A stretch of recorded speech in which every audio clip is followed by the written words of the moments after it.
Hello good morning everyone. जय हिंद दोस्तों। शिक्षक भर्ती परीक्षा 2023 में आपका स्वागत है।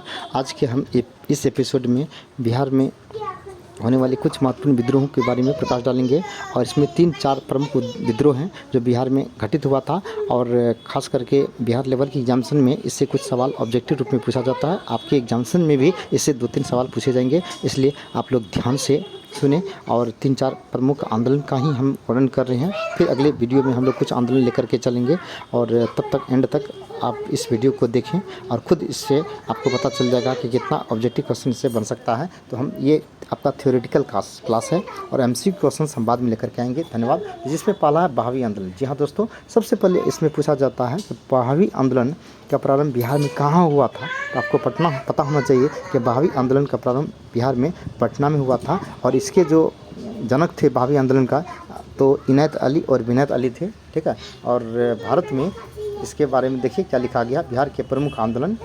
तो भारत में इस आंदोलन के जन्मदाता सैयद अहमद बरेलवी थे। पूछा जाता है कि बिहार में बहावी आंदोलन के जनक कौन थे, जन्मदाता कौन थे, तो सैयद अहमद बरेलवी।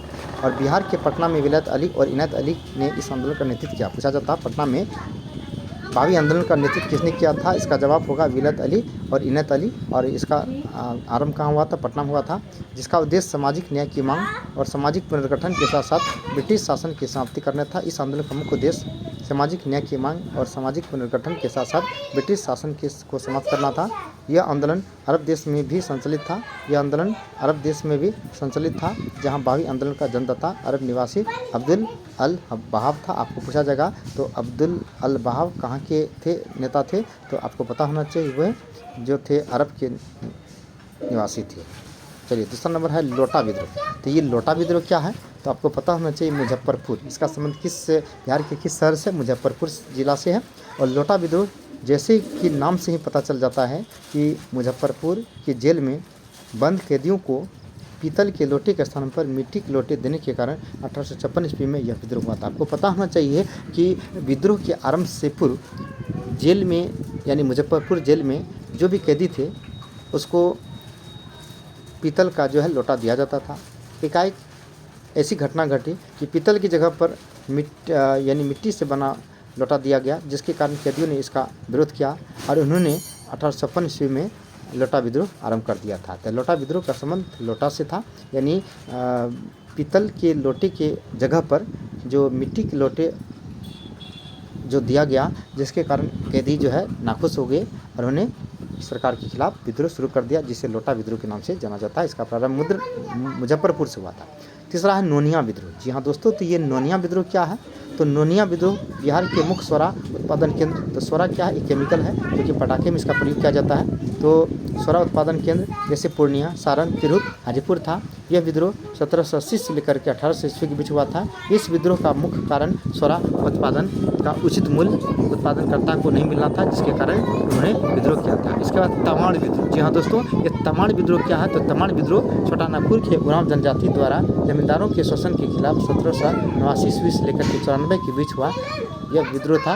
यह विद्रोह का तमाड़ विद्रोह के नाम से जाना जाता है। तो इससे पूछा जाता है कि ये तमाड़ विद्रोह कहाँ के मतलब जनजाति द्वारा नागपुर की उरांव जनजाति के द्वारा किया गया। तो किसके खिलाफ, जमींदारों के शोषण के खिलाफ 1789 ईस्वी से 94 ईस्वी तक के बीच। और यह विद्रोह तमाड़ विद्रोह के नाम से जाना जाता है। इसके बाद हो विद्रोह। ये हो विद्रोह क्या है, तो यह विद्रोह भी छोटा नागपुर के जनजातीय समाज हो लोगों ने सिंहभूम के राजा जो जगन्नाथ सिंह थे उसके द्वारा भूमि एवं उपज में कर बढ़ोतरी के विरुद्ध हुआ था। यह विद्रोह 1820 से लेकर के 21 में हुआ था। जी हाँ दोस्तों, यह विद्रोह 1820 से लेकर के 21 में हुआ था। इसके बाद कोल विद्रोह, ये बहुत ही इंपॉर्टेंट विद्रोह है ये कोल विद्रोह। तो कोल विद्रोह 1831 से लेकर के 32 में छोटा नागपुर क्षेत्र, यानी ज़्यादा से ज़्यादा आंदोलन आपके छोटा नागपुर क्षेत्र से संबंधित है।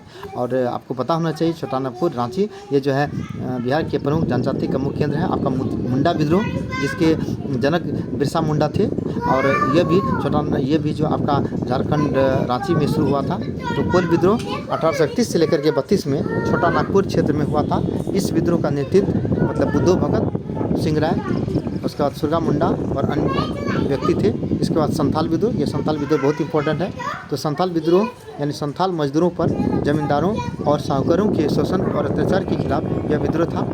तो संथाल विद्रोह जमींदार और साहूकारों के शोषण और अत्याचार के खिलाफ यह विद्रोह था। इस विद्रोह का क्षेत्र भागलपुर, हजारीबाग, सिंहभूम, बीरभूम आदि थे। इस विद्रोह का नेतृत्व सिद्धू और कानू ने किया था 1855 ईस्वी में। ठीक है, सिद्धू, कानू, भैरव और चांद थे। इस विद्रोह की शुरुआत 1855 से 56 ईस्वी में हुआ था। इसमें ऐसे पूछा जाता है निम्नलिखित में से कौन सिंधु मतलब संथाल विद्रोह से संबंधित थे, इनमें से कौन संथाल विद्रोह से संबंधित नहीं थे। तो आप इस प्रश्न का जवाब तभी लगा सकते हैं जब आपको पता होना चाहिए कि कौन कौन से व्यक्ति इस विद्रोह से संबंधित थे। जब आपको खुद पता नहीं रहेगा इस विद्रोह के से संबंधित कौन कौन थे, तब आप नहीं शामिल होने वाले को कैसे पता कर पाइएगा। इसलिए आपको जानना चाहिए कि इस विद्रोह का संबंध किससे किससे था, किन कौन व्यक्ति से था। तो सिद्धू, कानू, भैरव और चांद से था। ये सारे के सारे जो थे संथाल विद्रोह से जुड़े हुए थे और इस विद्रोह का नेतृत्व सिद्धू, कानू, भैरव और चांद ने किया था। इस विद्रोह का शुरुआत 1855 से 56 ईस्वी में हुआ था। तो पूछा जाएगा तो संथाल विद्रोह का प्रारंभ कब हुआ था, तो 1855 ईस्वी में सिद्धू और कानू ने किया था। इसी समय संथाल ने अपनी समांतर सरकार की घोषणा भागलपुर राजमहल क्षेत्र में की और यह विद्रोह लगभग 1 वर्ष तक चला था, 55 से लेकर 56 तक। इसमें संथाल और अंग्रेजों के बीच बहुत बड़ा झड़प हुआ था। इसके बाद सफोर विद्रोह, जी हाँ दोस्तों, इसके बाद सफोर विद्रोह। तो सफाहोर आंदोलन के प्रवर्तक बाबा भागीरथ माझी थे। यह आंदोलन 1870 ईस्वी में हुआ था। तो यह पूछा जाएगा सफोर विद्रोह कब हुआ था, तो 1870 ईस्वी में हुआ था और आंदोलन का स्वरूप धार्मिक था। पूछा जाता है कि इसमें आंदोलन का स्वरूप क्या था, तो धार्मिक था, लेकिन इसका लक्ष्य राजनीतिक था। यानी स्वरूप जो था धार्मिक था लेकिन लक्ष्य था राजनीतिक। जैसे ऐसा भी पूछा जाता है कभी कभी कि कौटिल्य का अर्थशास्त्र का संबंध किससे है, तो आप तो समझ जाएंगे कि अर्थशास्त्र है तो अर्थ से होगा, लेकिन इसका संबंध राजनीतिक जीवन से था। और मेगास्थनीज का जो इंडिका है जिसमें आर्थिक, सामाजिक, राजनीतिक सारे जीवन का क्षेत्र का वर्णन किया गया है। से इस आंदोलन में लोग राम नाम का जाप करते थे इस आंदोलन में। फिर इसके बाद है ताना भगत आंदोलन। इसके बाद क्या, ताना भगत। ये ताना भगत क्या है, तो यह आंदोलन 1914 ईस्वी में ताना भगत द्वारा प्रारंभ किया गया। यानी ताना भगत आंदोलन का प्रारंभ कब हुआ था, तो 1914 ईस्वी में। और आपको पता होना चाहिए 1914 ईस्वी में प्रथम विश्व युद्ध भी हुआ था। प्रथम विश्व युद्ध 1914 से 18 तक। तो 1914 ईस्वी में ताना भगत के द्वारा, और ताना भगत आंदोलन के समर्थक कौन थे, तो ताना भगत के द्वारा, वही ताना भगत थे और ताना भगत के द्वारा ही 1914 ईस्वी में ताना भगत आंदोलन का शुभारंभ हुआ था। यह आंदोलन संथाल, मुंडा तथा उराव जनजाति द्वारा सम्मिलित रूप से किया गया था। ये था आपके प्रमुख जनजाति विद्रोह, जिसमें हम लोग संक्षिप्त में जो है बावी आंदोलन के बारे में पढ़ा और लोटा विद्रोह के बारे में पढ़ा था। बावी आंदोलन पटना और लोटा विद्रोह आपका 1856 ईस्वी में हुआ था मुजफ्फरपुर की जेल कैदी के द्वारा। नोनिया विद्रोह 1780 से लेकर 1800 ईस्वी में। इसका प्रमुख बिहार के प्रमुख स्वराज पत्रिका से संबंधित था।